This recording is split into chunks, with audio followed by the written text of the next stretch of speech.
Bring to order for the Maricopa County Board of Adjustment. Rosalie, would you please do roll call? Chairman Loper, Present. Vice Chairperson, Present. Member Baugh, Present. Member Clapp, Present. Member Ward.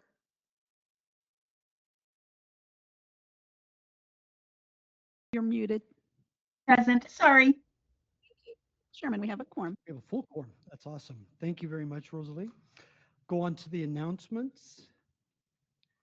This meeting has been noticed in accordance with the open meeting laws of ARS 38-431. Excuse me. Agendas are available within 24 hours of each meeting in the Maricopa County Planning and Development Office and are also available on the Planning and Development website 1 week prior to the hearing at www.maricopa.gov/planning. With respect to the hearing process, cases will be considered in the order they appear on the agenda unless otherwise agreed to by the board. The only item I understand will be bumped will be item number 7, which will be moved to the continuance agenda. For each case, the applicant will be given a set amount of time to present their testimony. Any witness wishing to give testimony in a particular case shall notify the board of such interest. This shall be done by filling out a speaker's card for in-person attendance or registering desire to comment as noted on the published agenda. Also, at the appropriate time for each case, the chair will ask those attending in person and online who wish to speak to a case to raise their hand by clicking on that icon on the webinar screen.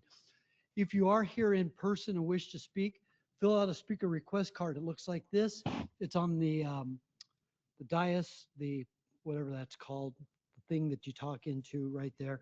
Hand one of these, fill this out, and hand it to a staff person, please.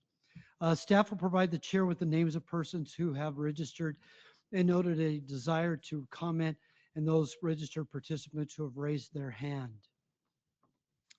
Next page, please, because I don't have these memorized. The chair will call on each named participant one at a time. Such testimony shall be limited to a maximum of 3 minutes. However, the actual amount of time allowed for testimony shall be at the discretion of the board chair. The chair will conduct the hybrid in-person and virtual public hearing according to the bylaws and according to the rules established by the chair regarding public comment. Votes will be done by roll call vote only, and the chair will verbally identify the specific board members responsible for all motions and seconds. You'd think after a decade I'd have these memorized. The minutes for November 13th, 2025. Every board member had an opportunity to look at them. Are there any comments or changes? Seeing none, they are considered approved. Staff announcements. Anything? That's kind of out of order. All right, we'll move on to the withdrawn agenda. Darren? Yes, Mr. Chairman, board members, CU 250043, Lienzo Charos, Los Portillos, District 4, has been withdrawn by the applicant. No action is necessary by the board. Fantastic. Continuance agenda. Also, Darren. Yes, Mr. Chairman, we have 2 items, BA 250076, known as the Gonzalez property in District 4.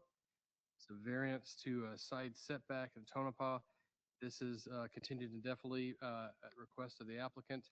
And then item number 7, BA 250069, the coffee property in District 4, a variance to retaining wall height and hillside disturbance, has also been continued indefinitely by the applicant per the handout this morning. No action is necessary on either of those cases. Thank you very much. We'll move on to the code compliance review. Agenda item number 3, V2500174, code compliance review in district number 4. Darren? Yes, Mr. Chairman, board members, this is in regard to unpermitted construction. It's an appeal of the hearing officer's order of judgment for property in Buckeye. However, the staff would ask you to continue this for 1 month. I don't believe the appellant is present, and they have a pending construction permit that's expected to be completed in a few weeks. And so code enforcement staff is going to entertain a compliance agreement to settle any accrued fines. Understood, and this is in District 4, so I'll make a motion, but I do have a question. Darren, given that it's the holidays and we have, a couple of long or short weeks, rather short business weeks, is a month sufficient or should we look at 2 months? That's your call, Mr. Chairman. All right, with that said, I'm going to move that we move provide a 2-month continuance for V 2500174, given the holidays. Is there a second? Second. We have a second by Member Clapp. Rosalie, when you get an opportunity.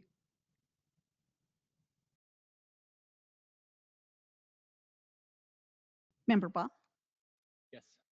Member Clapp, Yes. Member Ward, Yes, but can you please correct the date in paragraph 4 to reflect the final review was on November 3rd, 2025, I believe?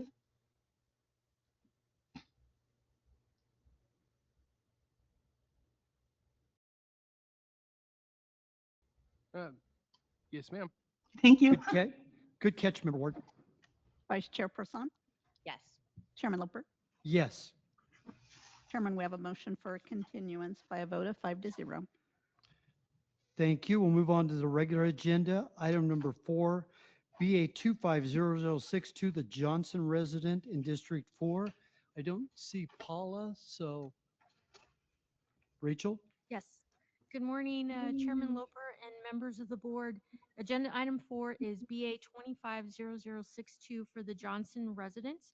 The request is for a variance to the development standards for a proposed front yard setback of 14 feet, where 40 feet is required, and also a side yard setback of 23 feet, where 30 feet is a minimum required. The property is located at 7437 West Acoma Drive in the Peoria area and is zoned rural 43. The lot is 72,167 square feet. There is a code violation, V 2400517, for construction without a building permit or obtaining clearances.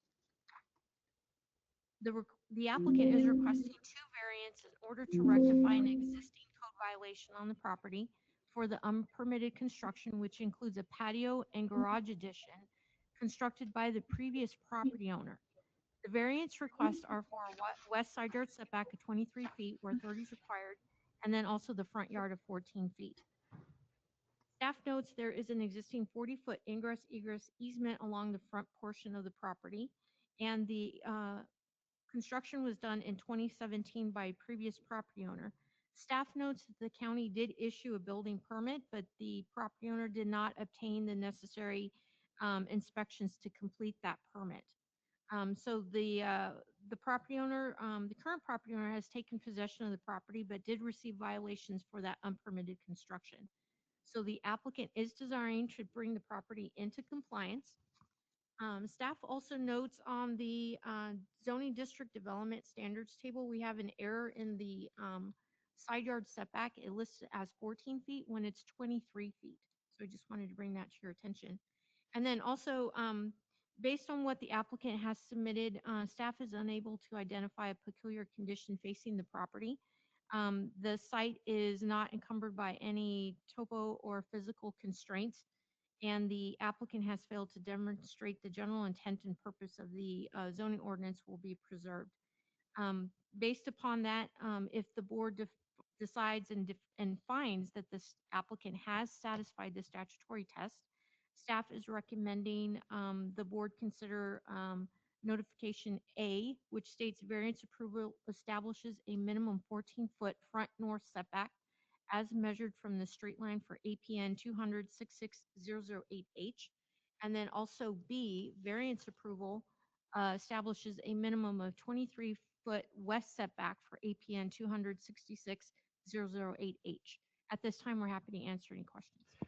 Thank you, Rachel. Great overview. Are there any questions by any of the board members of staff at this time? Yes. Member Baugh. So I understand the sequencing correctly. There was a permit issued at one point, and then now there's unpermitted work today.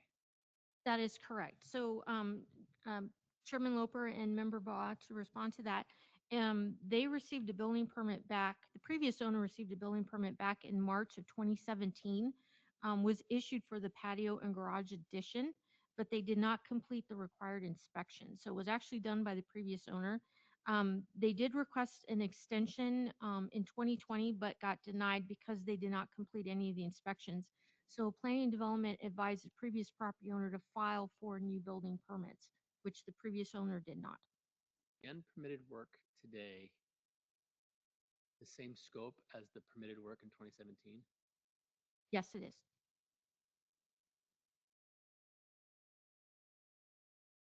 Any other questions by any board members? I go guess one ahead. other question. So when it was permitted in 2017, was it permitted under the setbacks that the as-built condition or as the current work is today, or was it permitted with different setbacks then? Chairman Loper, Member Baugh, that is an excellent question. We tried to obtain the actual site plan. I was unable to find it, and Paula was unable to find it to determine what the setbacks were. I have to make the assumption that it may have been issued in error because we have a reduction in the front and the side, but I can't confirm that. Thank you. Excellent question. And Mr. Chairman, if I could just yes. add, Acoma is an existing street. It's all constructed in the north half of the ultimate roadway. And I believe that's the root of what may be the issue here. Is that the county's a little different? I think they measure the building setbacks from the easement line, Correct. not the right of, not the property line. Technically, we measure it from what's called the street line. So it could be the edge of easement or the right of way, but it's supposed to be from the ultimate street line. But we depend on the veracity and accuracy of site plans. I'm going to run with the assumption that previous permit was issued in error based upon the fact that there's an existing roadway all on the ultimate north half right of way.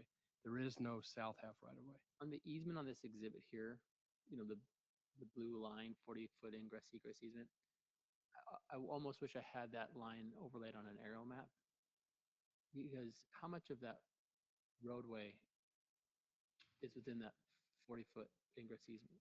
Oh, Mr. Chairman, Member Baugh, 0. All of the road is in the north half, meaning it's on the other side of the property line. I think that helps me tremendously. I agree. An excellent question and points. Thank you, Member Baugh and Darren and Rachel on that. And again, just to go off of Member Baugh's comment and yours as well, Rachel, all the work was done by the previous owner. There's not been any compounding of the setback issue by the current owner. They bought it under this current condition. That is correct. Thank you very much. All right, I'll go ahead and open the public hearing. Is the applicant or applicant's representative in attendance today? I don't have a speaker request card. Could you come up and provide your name? No, up to the speaker podium. Thank you. That's the word I was looking for. Whoever provided that. That's it there. A lot of walking.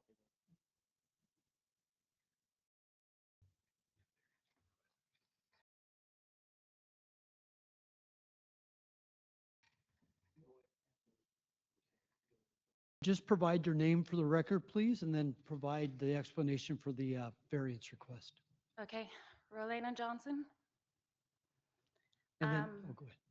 Well, the home is already built. I live there with my 6 kids. I don't have an option of tearing it down, so it is currently in review to finish the permit, but I have to get this figured out first. The variance figured out first, then that's like my second to last check on my building permit final. Understood. She can't get the permit until this is decided, correct? Exactly. Mr. Chairman, that is correct. Go ahead, Also, Darren. also real quickly would point out that variance request number 2, as of a month from today, will be unnecessary because the zoning ordinance update has made the street side setback, the side setback 20 feet. All right. Thank you. Anything else you'd like to add? No. Don't be nervous.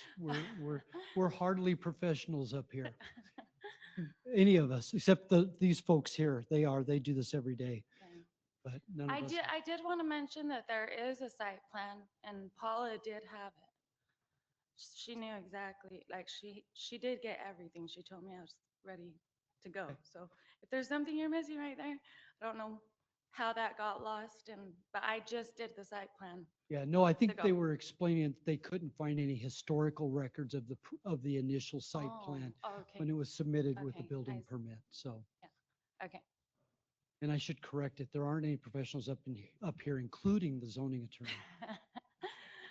I'm the least professional. You know that. Oh. Sure, No. I'm ready when you are. Thank you I very am. much. All right. Thank you very much. This is a public hearing. Is there anyone else who wishes to speak on this in attendance? Seeing none, is there anyone online, Nadia or David? Nobody online. Nobody online. Go ahead and close the public hearing. Ready to entertain a motion? Mr. Chair, I move to approve the variance requested in item number 4.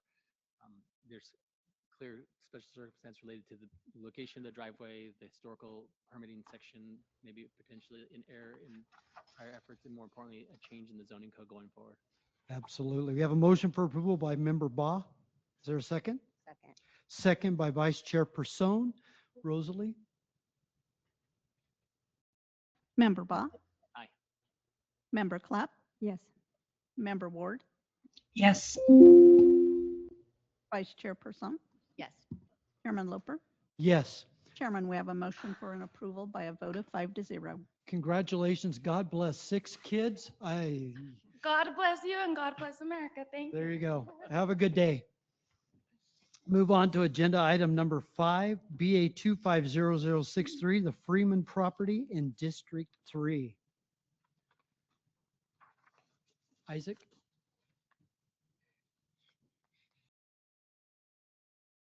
Good morning, Chairman Loper, members of the board. Case BA 250063 is an application for a residential variance to allow for hillside disturbance of up to 1,505 square feet outside of the principal building envelope where it is prohibited. Located in District 3, subject property is located at 47512 North 27th Avenue in the New River area. Parcel is zoned RU43. It's approximately 190,889 square feet or 4.38 acres. Gavilan Peak is the dominant landmark to the subject parcel southwest and Daisy Mountain to the southeast. This parcel does not have any permitted structures, but does have an open violation for storing materials, construction and grading without a permit, and other items for which the property owner has entered a compliance agreement. The property is designated as hillside with 86.3% of the overall property with this designation. This residential variance would allow the applicant and property owner to obtain a grading permit that is currently in review and which would allow them to resolve the grading without a permit portion of the violation that is currently in a compliance agreement. The restorative grading of the 1,505 square feet would take place outside of the building envelope within a designated hillside and where such grading is prohibited. The 1,505 square feet of grading constitutes 0.08% of the overall property and is located along the center west end of the property. Based upon what the applicant has submitted in the staff analysis, staff offers the following observations that the board may consider in its findings. Staff is unable to identify a peculiar condition of the property that was not self-created and that would render hillside disturbance outside of the principal building envelope as necessary and unavoidable. However, granting the applicant and property owner this variance would allow for the restoration of previously disturbed land outside of the principal building envelope. If the board finds the applicant has satisfied the statutory test and has stated its findings on the record, the grant of this variance will memorialize the following. Variance approval establishes a 1,505 square foot allowance of hillside disturbance outside of the lot's principal building envelope for APN 202-11086B. And I am happy to answer any questions for the board. Great overview, Isaac. Are there any questions of Isaac or other staff members by any of the board members? Yes. Member Baugh? You mentioned prior disturbance. What are they proposing to restore that prior disturbance? Chairman Loper, members of the board. So the disturbance took place outside of the building envelope. They did have some disturbance that is part of the violation that is inside of the building envelope. However, they're free to pursue that as part of their grading permit that they currently have in progress. So the overall amount of grading that they'd be doing for the grading permit would be, I can pull it up. And while he's looking that up, remediation is usually going to be with slope stabilization through ground cover. And it's shown on the engineer grading and drainage plan.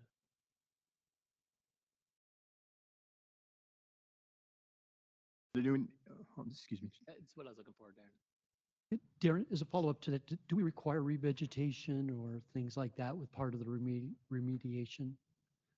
Mr. Chairman, they propose the remediation. Okay. Usually it's going to be slope stabilization and ground cover. Okay, cool. Thank you.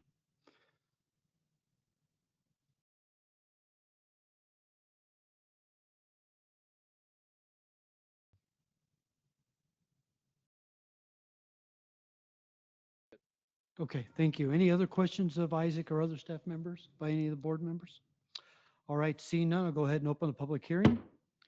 Is the applicant or applicant's representative here in attendance? Seeing none, seeing no, was there someone here? Oh, if you could go up to the podium, please. Provide your name for the record and talk about your request. Guthrie Freeman. This kind of started this without really knowing what the process of grading was. So kind of here to just fix my mistake and move forward with transparency and, get everything resolved, and so I can start building and get living on my property. That's about it. All right, are there any questions of the applicant by any of the board members? Could I just, yes. Yeah, a go right couple of ahead. Questions. Just, can you describe to me the nature of the hillside that's on the property? What do you mean nature? Like this, the percentage of grade on it, or What does your visual perception tell you? Aggressive slope, minor slope? it varies. Like there's big slope, little slope, medium slope, no slope. Like it's a lot of randomness on that. And the area of disturbance, out of necessity, can you explain to me why you need that additional disturbance area? Because I already started, and it's going to be a really big pain to put it back. So I'd like to minimize the amount of work and effort to go into it and cost. But, when I'll do whatever needs to be done to, be compliant. So it's, Darren, can I ask Darren a question? We should keep the applicant up, but the 1,500 square feet, or Isaac, sorry, the 1,500 square feet of disturbance that they're looking forward with the variance, is that the amount after they do some remediation, or is that the amount before they do remediation? Mr. Chairman and Board Member Ball, I believe that is before remediation, and it is because part of the development, as you can see on the site plan, is the reserved septic field, and that appears to be outside hillside slope. So a lot of the disturbance is not hillside disturbance, and from what I see, it appears like there's been a lot split that went through the middle of previous hillside disturbance. And so I think a lot of the hillside disturbance on this lot was existing, and based upon the lot split is now outside the building envelope. And that's what I'm trying to understand. That's why I say the question to figure out, like, it sounds like there is a degree of remediation that will occur. And so the true nature of this variance might not be 1,500 to 5 square feet, but probably something less than that. That's quite likely. It'll appear less than that in the future. And that disturbance isn't as much structural. And I'm sorry, Mr. Chairman, Member Ball, I believe that the engineer Catherine Mills is online. Okay. But the disturbance area is, how much of that is vertical structure within that area? Do you have any sense, not that any precise numbers, but just general, like to understand, is it mostly leach? So this is Yeah, Catherine there's Mills. Oh, if you could hold in off, here. please. If you could hold off for a moment. Sure. I don't believe there will be any building as a part of that, because there's not a setback variance, just the hillside disturbance outside the building envelope.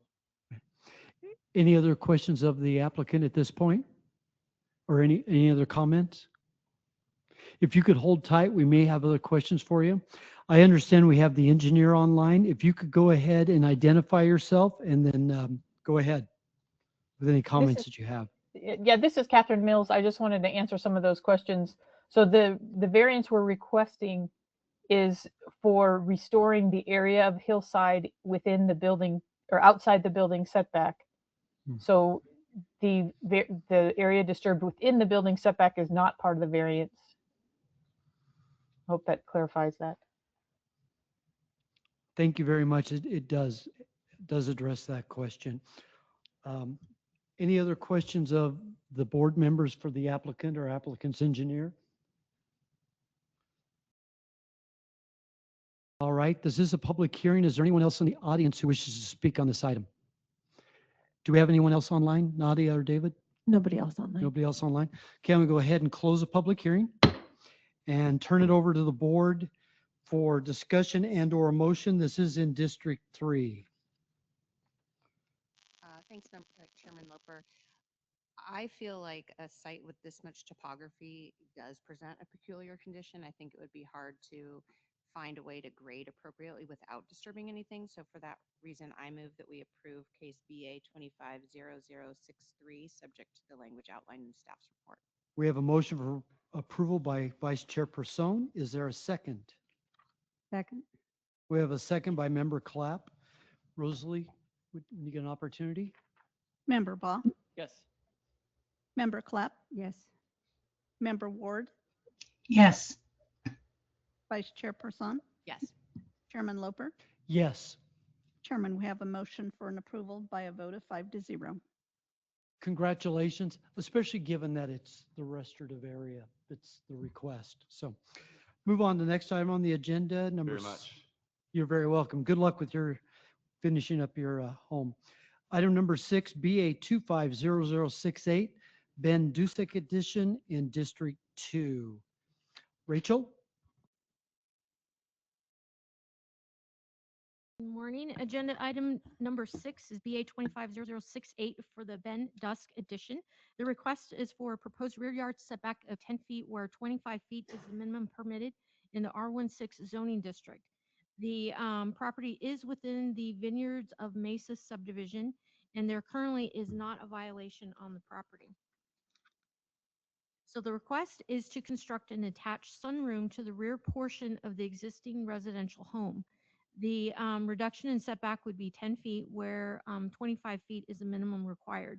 The site is developed with a single family residence. There's no modifications to the actual property itself. They desire to construct a 20 by 15 foot sunroom addition for 300 square feet.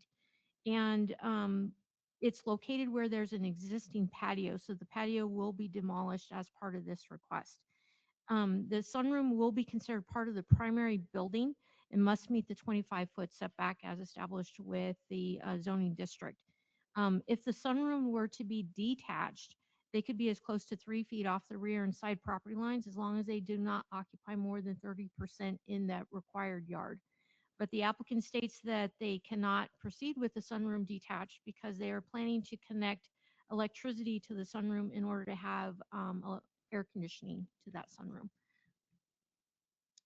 And based upon the applicant's submittal, staff is unable to identify a peculiar condition facing the property.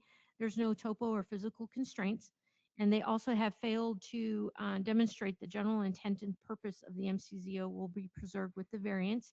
The covered patio could be built as a detached unit on or detached accessory on the property. If the board finds that the applicant has satisfied the statutory test, staff does recommend the board consider notification A as listed in the staff report in paragraph 15, which states variance approval establishes a minimum 10-foot east rear yard setback for APN 14163-725. At this time, we're happy to answer any questions. Thank you, Rachel. I do have a question. Just you sparked my curiosity. Typically, when I think attachment, I'm thinking structural attachment. Is attaching electrical considered attaching the addition? Is that considered making it part of the unit? Mr. Chairman, there has to be some type of structural connection or an eave overlap. What about duct work? Like if they had an air gap, but if it was duct work, would that be? I, I don't know about that. I don't know about mechanical, electrical, or plumbing connections. It has to be structural. I've never thought, yeah, it's kind of what I.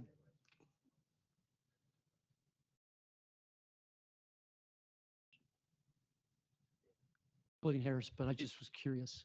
Now, having said that, this body interprets the meanings of words or phrases in the ordinance. That is true. Yeah. Okay. And that's not before us, but I was just curious if there's been an interpretation of that. Okay. There has- All right. Are there any questions by board members? Vice Chair Person? Thank you. Rachel and Darren, does the setback requirement change with the new cold rollout next month like we had on the prior case? Chairman Loper and Vice Chair Person, it does not impact the rear setback, so that 25 feet remains in place. Thank you. Question, Chairman. Yes. Is the existing patio, does it have a cover on it today? It does, and it does not extend into that rear setback. So it sounds like this enclosure is in the same location as that, just bigger. Correct.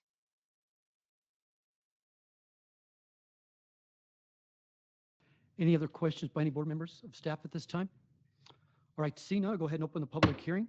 Is the applicant or applicant's representative in attendance in person today? Do not have a speaker request card. I don't. Is that you coming up? Nope. Okay, do we have someone online? I'm not seeing anybody online. All right, we're not aware of anybody here. It is written in our bylaws that we continue these automatically. Do we need to continue to a date certain though? Because it's been advertised? Yes. Okay. I would entertain a motion to continue this to the next meeting. This is in District 2. Motion to continue. What? Oh, sorry. I jumped ahead of I you. I was just going to make a motion Yeah. to continue to the next meeting. We have a motion Number for, BA 250068. sorry. We have a motion to continue this to the next agenda by Member Clapp. Is there a second? I will second it. Second by Member Baugh. Rosalie? Member Baum, Yes. Member Clapp, Yes. Member Ward, Yes. Vice Chair Person, Yes. Chairman Loper, Yes.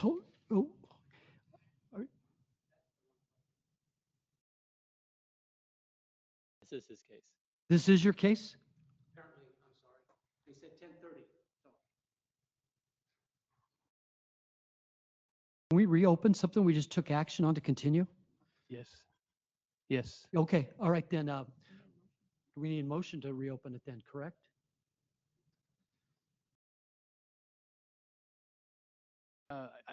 We did not do roll call? I think I saw this in an NBA game one time. Just withdraw the motion. I'll withdraw the motion. Withdraw the motion, withdraw the second, withdraw the action. All right, we will go to BA 250068, the Ben, how do you say the last name? Ben Dusk Edition in District 2. We've already gone through a staff presentation on this. The applicant, she was explaining about the request for the rear addition. We'll open this up to you, open up the public hearing. If you would like to talk about your request for the rear addition. yeah, so I'm the contractor. Ben elected not to be here today. And when we started this process, before I signed the contract with him and before I took a deposit from him, I came down to Maricopa County and I talked to them about the requirements. And I was led to believe that there were no issues or no problems and that would be fine, even if we were going to encroach on that 15 or 25-foot setback. I've come down 2 or 3 times and specifically asked, and specifically was told that there should be no problems. And then when we applied for the permit, then we were informed that we needed to do a variance. And at that point, then I submitted the information to the variance so that we could get a permit. Okay, and there are other buildings, other homes in the neighborhood. I mean, a lot of other homes that have done this. Either they did it without a permit. I don't know if they were permitted, but there are just a number of other homes that have encroached on the 25-foot setback by putting in Arizona rooms, sunrooms in the back of their homes. All right, thank you. Any other Any other comments at this time? I don't think We so. may have questions for you. Are there other questions by board member? Vice Chairperson. Hi there. Good morning. My question is whether you and your client have considered having a detached structure and just doing a mini split. I actually think that might be less expensive because you don't have to reconfigure the roof as much, but Yeah. So we have recommended that to the homeowner and he has elected he does not want to do that.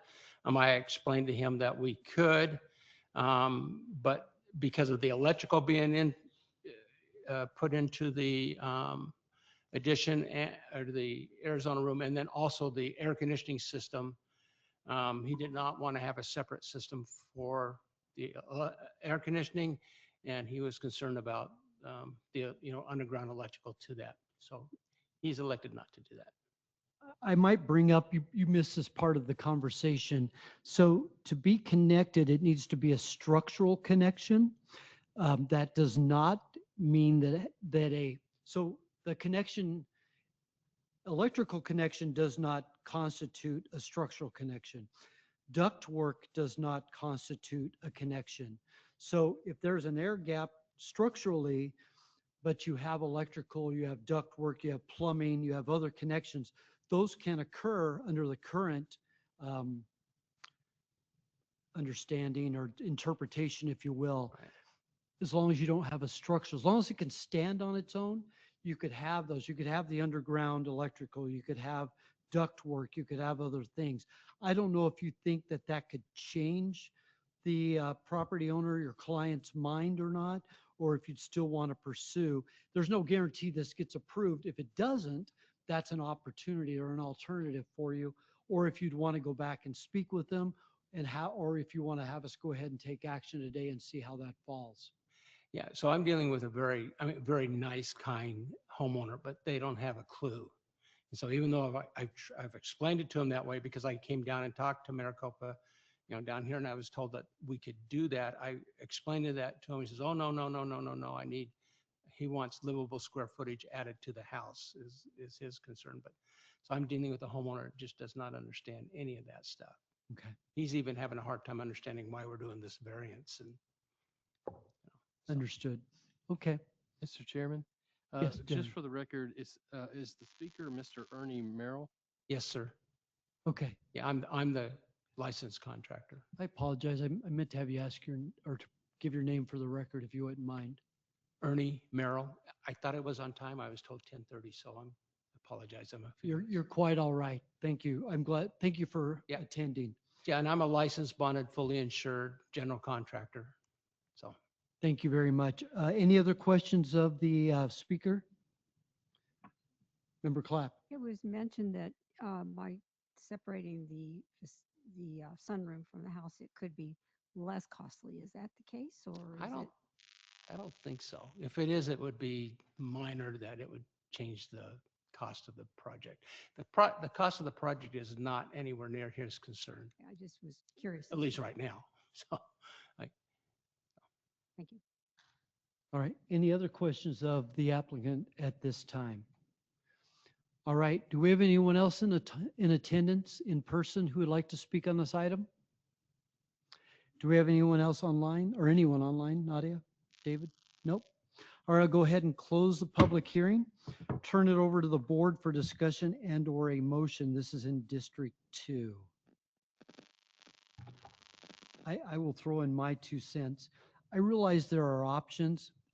I've always been of the opinion that if you could move it 2 inches away and solve the issue, then in my opinion, there's no difference. There's no health, safety, welfare impact by attaching it. So therefore, I do not have an issue with the variance as requested. That's my 2 cents. I would like to make a motion to approve the variance as requested for BA 250068. We have a motion for approval by Member Ward. Is there a second? Second. A second by Member Clapp. Rosalie? Member Baugh, Yes. Member Clapp, Yes. Member Ward, Yes. Vice Chairperson, yes. Chairman Loper. Yes. Chairman, I think one thing that's interesting about this case is if you detach it, you can actually be closer to the neighbors than where if you attach it today. And when I think about just the equity of the situation and the oddity of that zoning standard, uh, it doesn't to me have the same impact as it would on something else that might be a bit of a closer call. Yeah, 3 feet versus 10. So And Mr. Agreed. Chairman, we've seen this numerous times in the past where this same abs- problem occurs. absolutely. Congratulations. Thank you. Thank you Thank very you. much. My No homeowner will be items. happy. Thank you. You're welcome.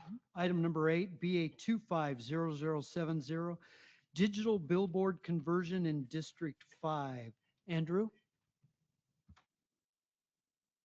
Thank you, Chairman and members of the board. BA 2025070 is a request to reduce the required setback allowed for converting a static billboard to a digital billboard located fewer than 3 miles from the boundary of an incorporated city where the maximum permitted separation is 300 feet per MCZO 1403.3.1.J.II. The parcel is located in the northeast corner of Loop 202 and Southern Avenue in the Levine area and is currently zoned Industrial 3. The request is to amend the allowed maximum separation distance from 300 feet to 421 feet to meet current parcel conditions. Currently, an illuminated static billboard exists at approximately 421 feet from the freeway travel lanes. The billboard was approved in July 2019 with the development of the new at the time Loop 202 freeway. In December 2019, a variance was requested and granted to improve the billboard to allow for an increased height and sign size to meet other freeway billboard standards at the time. County staff has traditionally viewed the 300-foot freeway setback limit as a County staff has traditionally viewed the current 300 freeway setback limit standard as a conditional use marker. Staff believes the applicant has not demonstrated an unnecessary hardship, which would apply to the specific parcel that is not applicable to all other parcels within Maricopa County for billboard standards. While the parcel abuts the freeway, it does not meet the requirement to be less than 300 foot from the travel lanes. The travel lane requirement has been previously upheld by the zoning administrator to prevent digital billboards from creeping outside of approved travel corridor areas. Thank you. At this time, I would be happy to take any questions you may have. Thank you, Andrew. A great overview. I do have one question. Did we get any response? I'm City of Phoenix, correct? Did we get any response from Phoenix on this that you're aware of? Chairman Loper, no, we did not receive anything from the city. Thank you. Are there any other questions to Andrew or other staff from any of the board members? Yes. Member Baugh.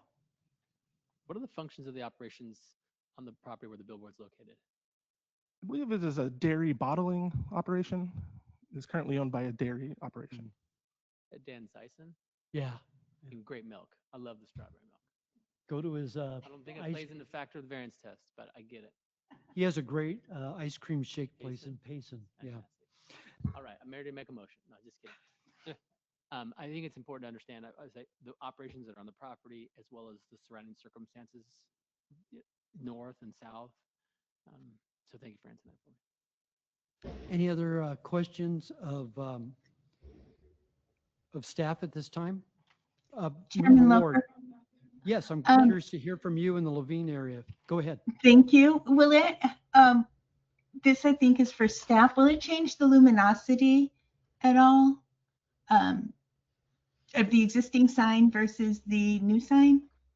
Mr. Chairman, Member Ward, there's an argument to be made that a digital billboard always has a more preferable luminescence than a traditionally illuminated billboard. Well, I'd like to add that that is on a very, very dark section of road.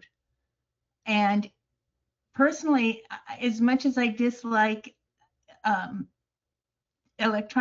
digital billboards, this actually would help the community by lightening up that stretch. So I guess I would just like to throw that in. But Mr. Chairman, to be clear, the existing billboard is illuminated. The digital billboard will probably have, although it may be more visible of a sign, it'll have less luminescence than a traditionally illuminated billboard. So It's because they're lit from the bottom up, whereas a digital billboard lit from internal out, and there's dimmer switches and another. They respond to the environment. I mean, Mr. Chairman, arguably they're much better for nighttime skies. And I was going to ask if the existing one, is it uplit, downlit? Do we know? Downlit? You think you said? I have a question on Mr. lighting Chairman, it also. should be downlit since it was permitted in recent years. Okay, all right. Mr. Chairman, I have a question. Yeah, just a second. Were you finished? Okay. Go ahead, Member Clapp. This is regarding lighting also. Is the current billboard lit 24 hours a day? Does it go on and off? Because I know the new billboard is only going to be on from 11, will be off from 11 o'clock at night to sunrise. So what's the current billboard lighting? Mr. Chairman, Member Clapp, I do not know. I'll refer to the applicant. Okay. I we'll do ask know. that. I do know that older billboards that have the bottom-up lighting are supposed to be shut off at 11 p.m. nightly, which would be the same as the digital. Okay, thank you. Thank you. And Member Ward, I apologize. I cut you off. Did you have any other questions? I did not, but I would like to add, I don't know if you can see it, there are no other houses around there. So it's across the street from what used to be a golf course. There's nothing there to just where it would disturb anybody. I'm done. Thank you. Thank you. Any other questions of staff from any other board members at this time? Seeing none, I'll go ahead and open the public hearing. Is the applicant or applicant's representative in attendance? Just provide your name and go forward with your presentation. Thank you. Good morning, Chair Loper, members of the board. My name is Andrew Yancey. I'm an attorney at Bergen, Frank, Smalley, and Oberholzer. We're at 4343 East Camelback Road in Phoenix.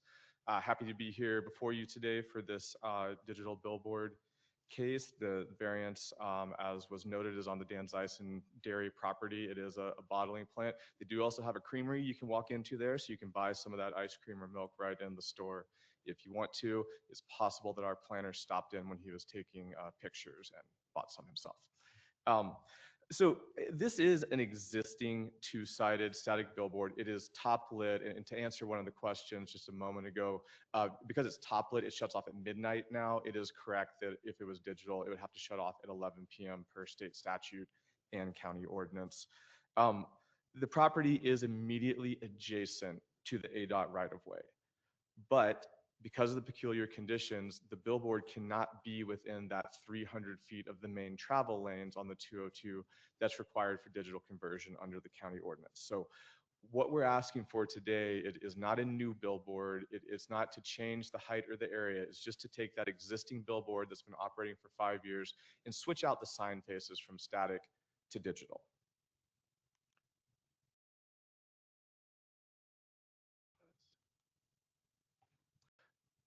Sorry, I went too far.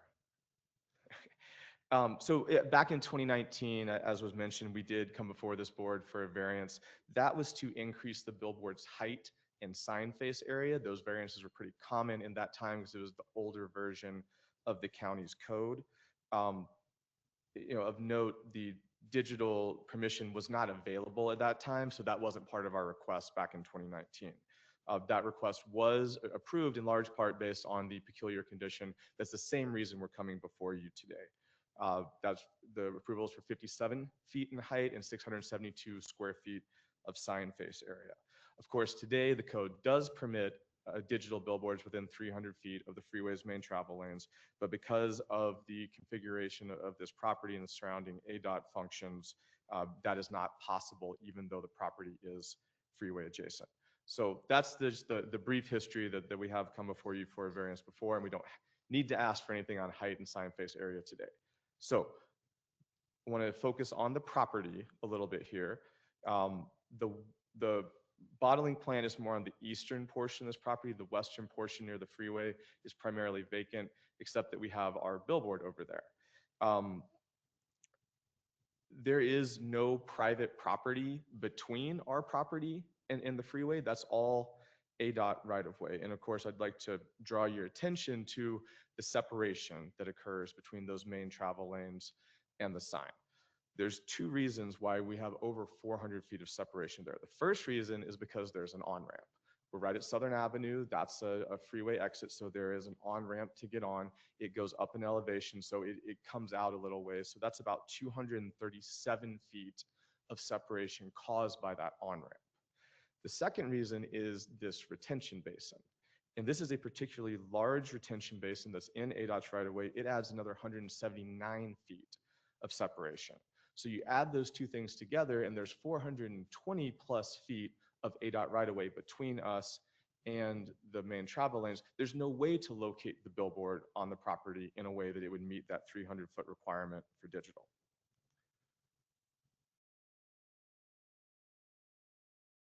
Here's just a look from the ground level. This is closer to Southern Avenue looking north. You can see that retention area there, and then there's the on-ramp going up to the elevated freeway. I do want to give you a little bit of regional context too, so we got a little zoom out here. First, I want to direct you to what's north of our property, and that's the Salt River. So that's the green hatched area there is the Salt River. The blue hatched area is the large retention basin. You can see it is adjacent to the Salt River. So that is drainage flows going into the Salt River from there. So we wanted to take a little closer look at that retention basin. We had to turn it sideways to fit it on the slide. So you want to look on the left side of this slide is Baseline Road. That's about a mile to our south. At that location, the retention basin is about 85 feet in width. But then as you move to the right, which is north toward our property, that retention basin gets wider and wider until it's 179 feet adjacent to our property. This, of course, makes sense from a drainage flow perspective. If everything is flowing north into the Salt River, that basin is going to get wider and wider, and we're at the very tail end of it there. The result for the billboard, of course, is that it pushes it farther away from the freeway. And I did just want to walk you through the surrounding zoning briefly. This property is, of course, an unincorporated county. It's IND3. The property immediately adjacent to the east is also IND3. As Member Ward pointed out, the homes are pretty far away. It's over 1,400 feet before you get to some R18 zoning. And that's to our east, whereas the billboard is oriented to the west toward the freeway. It's still IND3 across the freeway. On the other side, of course, to the north is the Salt River and Retention Basin. To the south is City of Phoenix property. That's primarily S1, and the corner is C2. That's also commercial in their general plan.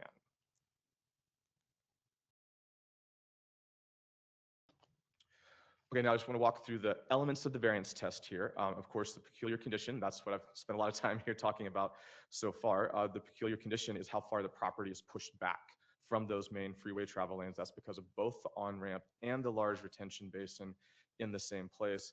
Again, those are the same conditions that caused the peculiar condition that resulted in the variance approval back in 2019. When it comes to unnecessary hardship, this location, this distance away from the freeway, prevents, under a strict reading of the county's code, the digital billboard, because even though it is freeway adjacent property, the board cannot be placed within that 300-foot radius from the main travel lanes, which is where the county does its measurement. And then the no negative impacts is the other part of the test. The digital technology does focus the lighting more on the intended viewers on the freeway. There are also constraints, a lot of regulations, both from the state and county. At sunset, it has to go down to a brightness level of 300 nits, and then 11 o'clock, it has to be shut off. And again, the area around here, it really isn't disturbed by the billboard. The billboard's here today. It's existing and is top lit till midnight. I think the intent of this provision in the code is really about making sure that the digital billboards are freeway focused rather than being in neighborhoods, on arterials, and that type of thing. This is clearly a freeway oriented billboard. It's located as close to the freeway as it possibly can be. You don't have the neighborhood concerns here. And of course, there's a few other benefits to the digital as well. There's emergency messaging available and actually required by law, where if you have an amber alert or a silver alert or something like that, that can go up on the digital billboard. Whereas if you have a static board, obviously you don't have time to change that out before that message would become irrelevant. So last, just as I conclude, I want to summarize our existing board versus our proposed board. The location is the same, the height is the same, the sign face area is the same. The only difference is going to be changing from a top lit static board to a digital face on this two-sided board. So that concludes my presentation. I hope that I addressed some of the questions that were asked previously of staff, but I'm also happy to take any further questions you have. Thank you very much. Great overview of your request. Are there any questions of the applicant by any of the board members? All right, thank you. We may have some follow-up questions. As I mentioned, this is a public hearing. Is there anyone in the audience who wishes to speak? Do we have anyone online? Nobody online, Chairman. No one online? All right, I'll go ahead and close the public hearing. Turn it over to the board for discussion and or a motion. This is in District 5. Vern, this is in your district. Any Thank you, board Mr. members have any? Go ahead, Member Ward. No, you go Anybody? ahead. No, I was just going to say, open it up for discussion and or a motion. Thank you, Mr. Chairman. I would like to make a motion to Go approve right ahead. BA 250070, subject to item 15, section B. Second. We have a motion for approval by Member Ward and a second by Vice Chair Person. Rosalie? Member Baugh, Yes. Member Clapp, Yes. Member Ward, Yes. Vice Chairperson, Yes. Chairman Loper. Yes. Chairman, we have a motion for an approval by a vote of 5-0. Congratulations. Move on to agenda item number 9, BA 250072, the Doherty residence in District 1. Isaac, back to you.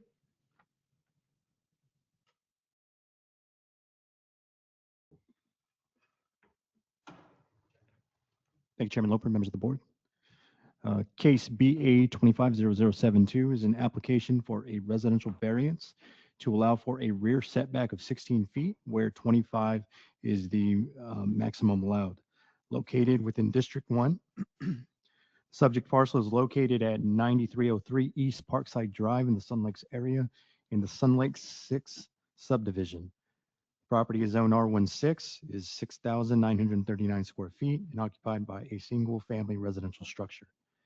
There's currently an open building permit for an interior alteration and a patio addition that extends to the south of the property and which would encroach within the existing 25-foot rear yard setback. The existing patio area, along with other portions of the house, would be converted to 889 square feet of livable space. To compensate for this conversion of the existing patio, a new patio portion, which would be 455 square feet, would be added to the rear of the property. This would bring the property's overall lot coverage of 48%, just under the 50% allowance under R16 zoning. Based upon what the applicant has submitted in the staff analysis, in this report, staff offers the following observations that the board may consider in its findings. Staff is unable to find a peculiar condition of the property that renders the proposed addition necessary, unavoidable, or causing undue hardship to the applicant or property owner. Lots, dimensions, contours, and location of utility easements were purposely designed within the context and guidelines of the R16 zoning. Maricopa County Planning and Development does not consider precedence as justification for grounds of a residential variance, as each case must be presented on its own merits and unique circumstances. And further, if the board finds the applicant has satisfied the statutory test and has stated its findings on the record, the granting of this variance will memorialize the following. Variance approval establishes a 16-foot rear setback line on the south for APN 303-65155. I'd be happy to answer any questions from the board. Thank you, Isaac. Great overview. Are there any questions of Isaac or other staff members by any of the board members? All right, seeing none, I'll go ahead and open the public hearing. I do have a speaker request card by the applicant, Monty, I'm going to butcher this, I apologize, Kustos or Kustas. If If you come up to the podium, just provide your name and give us an overview of your request. Yeah, my name's Monty Kustas. I'm the general contractor for Mr. and Mrs. Doherty. We're applying for a second permit. The first one we did was the front end of the house and added a second garage to it and enclosed the carport. Now we're doing the second phase of completing their retirement home by enlarging the kitchen and adding on the back. Currently, there is no patio in the back. There's just a slab. And what we want to do is we want to extend the back out and enlarge the bedrooms and add a kitchen and dining room. I had originally designed the patio to cantilever because we knew we were going to sit at the 25-foot setback at the base of the exterior wall. So we engineered and designed the patio to cantilever over the 25 feet, but Maricopa County Building Department said, no, you're going to need a variance, even though the code says it goes to the exterior wall, which we're not making any contact with the patio. It's just floating out there. But we're requesting the variance because they want to be able to enjoy their backyard and enjoy their new retirement home. And the rear of the yard's facing a common area, so it's not going to obstruct to anybody back there. There are several other, I think 3 or 4 other houses that literally next door to each other on the same side of the street that were granted setbacks, extensions on there too. So now we're requesting one for ourselves. Right, thank you. Are there any questions of the applicant by any of the board members? Seeing none, we may have some, so hold tight. Did you have something? Nope. Okay. All right, thank you. This is a public hearing. Is there anyone in the audience who wishes to speak on this item? Anyone online, Nadia? Nobody. No one online? No one online, Chairman. What's that? Oh, okay. Go ahead and close the public hearing. Turn it over to staff. I do have a question. I think I know the answer. As was asked earlier, Isaac or other staff, the new ordinance change wouldn't affect this, correct? Chairman Loper, members of the board now. Okay. I'll turn this over to the board for discussion and or a motion. This is in District 1. Mr. Ball, that's your district. Personally, again, doesn't sound like detaching this is an option given the design of it, but given that it backs up to a lake, I don't personally have an issue with it, but not in my district. A couple things that I noticed point out. There's some aerial photos in the staff report. And as I was looking at those aerial photos, three things worth mentioning. One, the property width at the street is larger than the property width at the back. So as you are looking, Pie shape, kind of. yes, and so as you look where your expansion can be, you're kind of constrained in to go east to west, so to speak, and so you kind of have to go a little longer. That's the first thing. Second thing is the residences on both sides appear on this image to have structures that are closer to the property line than them. And the third, the fact that there's a lake behind. Usually, I think we have these setbacks because there's somebody behind you, and so you want some separation distance. I don't think we have that same type of concern to exist here. So for that reason, I recommend approval of the variance. We have a motion for approval by member Baugh. Is there a second? Second. We have a second by member Clapp. Rosalie, when you get an opportunity. Member Baugh, Yes. Member Clapp, Yes. Member Ward, Yes. Vice Chairperson, Yes. Chairman Loper. Yes. Chairman, we have a motion for an approval by a vote of 5-0. Congratulations. Good luck with your addition and your remodel. Move on to the last item on the agenda, item 10, TU 250047, Red Hot Fireworks Seasonal Sale in District 3. Mr. Landis, I won't forget you again. Thank you, Go Chairman ahead. Loper. Chairman Loper and members of the board, agenda item 10 is TU 2547, temporary use permit for seasonal fireworks sales on a commercially zoned site on the Carefree Highway in District 3. Next slide. This request is identical to what's been done on the site for several years. The site would operate from December 19 through Christmas and New Year's, with the applicant vacating the site after New Year's Day. This is the 9th request of this type on this property. Most prior requests were approved administratively. 2 went to this board due to opposition, were approved here as well. The use and setup have been consistent across all these requests. We did receive opposition during the mandatory posting period, which required this case to be heard by this board today. The concerns focus on how fireworks are used by the general public offsite, and in one case, an assertion that people may have used fireworks on the property itself during site operations. The TUP only covers the site operations, and fireworks sales and usage of fireworks are legal within the state of Arizona. Staff position is that the applicant has met the requirements of the zoning ordinance for temporary seasonal sales. No opposition had been filed. This would have been approved administratively, like most of the earlier cases. The staff is recommending approval on this item, so I'm happy to answer any questions. Thank you, Joel. Good overview. I understand why this is brought before us. Are there any questions of staff by any of the board members? All right, seeing none, we'll go ahead and open the public hearing. Is the applicant or applicant's representative in attendance in person? I don't believe so. Do we have them online? Yes, we have Joanna Noriega, and I believe she's unmuted now. Go ahead. Yes, I'm here. Go right ahead with your, give your name for the record and go ahead with your request, please. Awesome. Yeah, my name is Joanna Noriega. I'm the Chief Operating Officer for Red Hot Fireworks. Of course, you know, this is our 9th request. We basically are a small business operating fireworks sales seasonally. Let's go ahead and go with the next slide. This is just our narrative, basically stating what we conduct for that small short period of time, basically stating that we put up a tent, we have a container, and we do have an operator that runs the location. Next slide. The next few slides go into all the rules and regulations of the state of Arizona for sales for fireworks, which we take very, very serious, and make sure that we abide by all the rules and regulations. Next slide. Just kind of continues. Next slide.